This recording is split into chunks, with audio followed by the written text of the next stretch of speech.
오늘 나눌 말씀은 마태복음 20장 1절에서 16절 포도원 주인의 비유입니다. 제목은 본질과 상황의 전도, 즉 관계와 조건이 거꾸로 뒤집힌 이야기입니다. 맥락으로 보면 반전이 일어나는데 지난주 말씀 19장 마지막 절이 먼저 된 자가 나중되고 나중된 자가 먼저 된다고 했고, 오늘 본문 마지막 16절은 나중된 자가 먼저 되고 먼저 된 자가 나중된다라고 했습니다.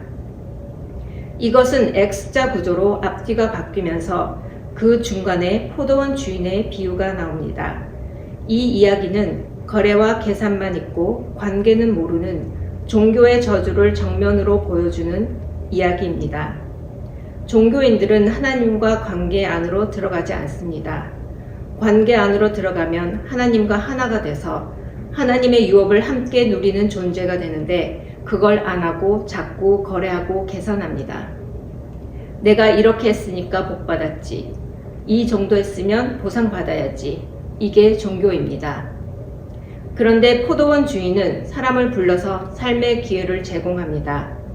사람들이 각각 우리 시간으로 아침 6시, 9시, 정오, 오후 3시, 5시 각각 다른 시간에 포도원으로 들어와 일을 시작했지만 누가 일을 잘했냐, 얼마나 많이 했냐는 전혀 관심이 없고 일할 기회를 주었다만이 오직 관심사입니다.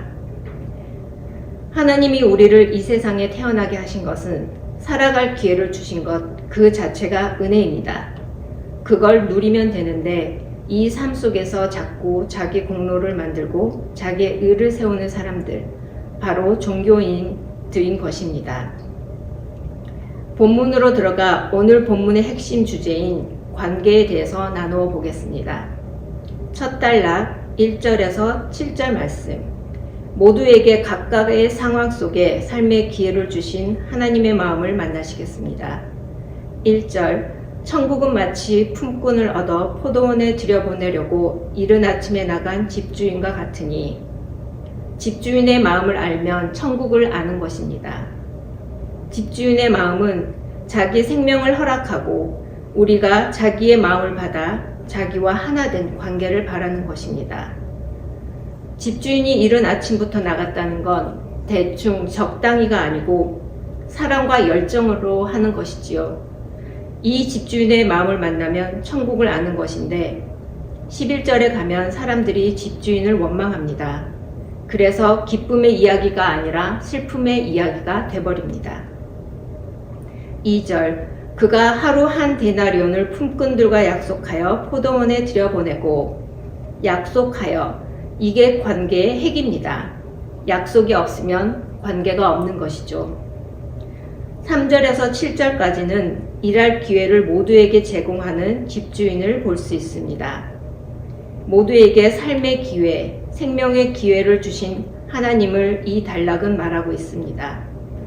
다시 말해, 내가 태어나서 여기 살고 있다면 이 삶을 통해 천국을 유업으로 받을 수 있는 기회를 우리에게 제공한 것입니다. 두 번째 단락 8절에서 13절은 은혜를 공로로 착각한 종교인들의 이야기가 나옵니다. 8절, 저물매 포도원 주인이 청지기에게 이르되 품꾼들을 불러 나중 온 자로부터 시작하여 먼저 온 자까지 삭을 주라 하니, 주인이 직접 하지 않고 청지기에게 이르되 하는 것은 성경의 특징입니다. 성경은 하나님이 직접 통치하시는 게 아니고 사람을 창조하셔서 사람을 통해서 위임 통치하시는 것을 말씀하십니다. 나 혼자 잘 살라고 우리에게 삶의 기회를 주신 게 아니라 우리는 하나님의 청지기인 것입니다. 그리고 8절에서 늦게 온 사람부터 삭을 주라 하신 말씀에서 1시간밖에 일하지 못한 사람들에 대한 포도원 주인의 마음이 느껴집니다. 오후 5시에 온 사람들은 하루 공치면 하루를 굶어야 하는 사람들입니다. 1시간밖에 일 안 했는데 얼마를 받으려나 하고 얼마나 조마조마했겠습니까? 그러니 나중 온 자부터 먼저 줌으로 배려하였던 것이지요. 9절, 제11시에 온 자들이 와서 한 데나리온씩 받거늘 1시간 일하고 하루 품삯을 받았으니 얼마나 기뻤겠어요. 여기서 같이 기뻐했으면 이 이야기는 행복한 이야기로 끝나는데 비극적인 이야기가 10절에 나옵니다. 10절 먼저 온 사람들이 더 받을 줄 알았더니 그들도 한 데나리온씩 받은지라. 먼저 온 자들이 더 받을 줄 알았다는 것은 불러주신 은혜는 온데간데 없고 하루 종일 일한 상황, 더 일한 자기 중심적 의만 보이는 것입니다. 더 일한 게 은혜가 아니라 자기 능력이고 자기 의와 공로가 되어버린 것이지요. 힘든 걸로 따지자면 일할 때가 행복한 것입니다. 오늘은 일 못하는구나, 오늘은 굶겠구나, 바깥에서 조마조마하게 서 있을 때가 더 힘들지 않을까요? 11절 받은 후 집주인을 원망하여. 광야에서 원망할 때처럼 여기서도 미완료 과거형으로 쓰였습니다. 즉 습관형입니다. 광야에서 계속 원망하던 그 모습 그대로 이 원망은 한 번으로 끝나지 않습니다. 약속은 잊어버리고 쟤들보다 내가 더 일했어 라는 비교같이 자기 중심적 상황만 생각하니까 불만이 생기고 불평만 늘어놓는 것입니다. 내 존재 자체로는 이 세상이라는 포도원에 부르심을 주신 것, 영생을 얻을 수 있는 은혜는 망각하고 현상과 조건으로 원망을 하고 있는 것입니다. 12절 나중 온 이 사람들은 1시간밖에 일하지 아니하였거늘 그들은 종일 수고하여며 더위를 견딘 우리와 같게 하였나이다. 그들과 우리를 나눕니다. 단절이에요. 관계가 없습니다. 조건 비교, 계산에 사로잡히면 은혜는 사라지고 원망만 남습니다. 13절 주인이 그 중에 한 사람에게 대답하여 이르되 친구여 내가 내게 잘못한 것이 없느니라. 너가 나와 한 데나리온의 약속을 하지 아니하였느냐. 주인은 약속을 지켰으나 사람들은 관계를 패해버립니다. 약속보다 조건과 상황이 더 중요해졌기 때문입니다. 만약 오후 5시에 온 사람이 자기 자식이라면, 내 가족이라면 어땠을까요? 밖에 서 있는 사람이 자식이라면 내일은 제대로 먹지 못하겠구나 걱정하였을 것이고, 오후 늦게 들어와서 하루 품삯을 받았다면 같이 기뻐하며 감사하였겠지요.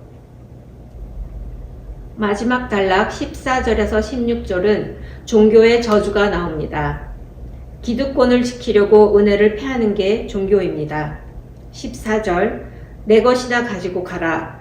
나중은 이 사람들에게 너와 같이 주는 것이 내 뜻이니라. 삭은 받아가지만 약속을 무시하였으므로 관계는 끝났습니다. 누가복음 18장 11절에서 다른 사람들과 자신을 비교하며 자신을 의롭다 한 바리새인들은 종교인인 것입니다. 로마서 9장 15절과 16절에서 잘 표현되어 있듯 내가 원한다고 열심으로 다른 박질했다고 조건으로 공평해야 된다가 아닙니다. 하나님의 선한 주권을 받음이 은혜를 받음입니다. 비교의식 아닙니다. 나는 왜 이럴까가 아니고 우리의 계산을 앞세우지 말고 선하신 하나님의 시선으로 이 삶을 보면은 모든 것은 자기 자리에 있고 모든 것은 합당합니다. 나의 어떠한 상황과 조건에도 똑같은 하나님의 섭리가 들어있음을 만나고 믿음을 바라 누리는 것입니다. 15절 내 것을 가지고 내 뜻대로 한 것이 아니냐. 내가 선함으로 내가 악하게 보느냐. 종교인들은 겉으로 표현하지 않지만 마음 깊숙이는 하나님을 원망합니다. 마음속으로 하나님 내가 이렇게 믿었는데 이게 전부입니까? 합니다. 이게 하나님의 주권 섭리를 깨뜨리는 에고입니다.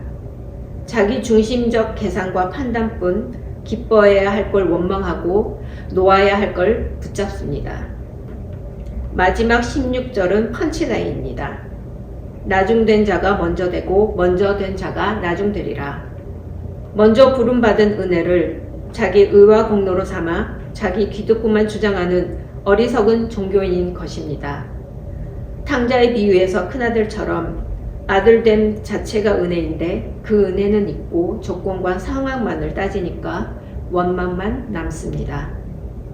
나눔 가이드 약속된 은혜를 권리로 여기고 있진 않은지 비교로 인해 감사가 사라졌던 경험은 없는지, 내가 내려놓아야 할 것을 무엇인지 묵상하고 나눠보시겠습니다. 기도하시겠습니다. 모든 상황과 조건은 하나님의 선한 섭리의 주권이 들어있음을 믿음으로 받아 누리도록 주님 도와주시옵소서. 예수님 이름으로 기도드립니다. 아멘.